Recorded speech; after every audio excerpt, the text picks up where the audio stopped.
नमस्कार. स्वाभिमानी TV news चॅनलच्या बातमीपत्रात आपलं स्वागत. हर घर तिरंगा अभियानाअंतर्गत धुळे ग्रामीण येथे तिरंगा रॅलीचे करण्यात आले आयोजन.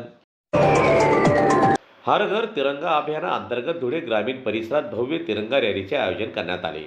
दरम्यान हातात तिरंगा ध्वज घेऊन सहभागी झालेल्या नागरिकांनी देशभक्तीपर घोषणांनी परिसर दुमदुमून टाकला.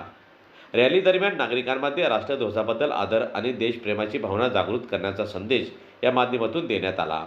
हा उपक्रमात नागरिकांसह विविध क्षेत्रातील मान्यवर, कार्यकर्ते आणि युवकांनी स्फूर्त असा सहभाग नोंदविला. हर घर तिरंगा अभियानाच्या माध्यमातून प्रत्येक घरावर तिरंगा फडकावून राष्ट्रीय एकात्मता आणि देशभक्तीची भावना अधिक बळकट करण्याचे आवाहन यावेळी करण्यात आले. दरम्यान आजच्या या धुळे ग्रामीणच्या तिरंगा रॅलीत ग्रामीण भागातील कार्यकर्ते, पदाधिकारी, शेतकरी मोठ्या संख्येने सहभागी झाले होते.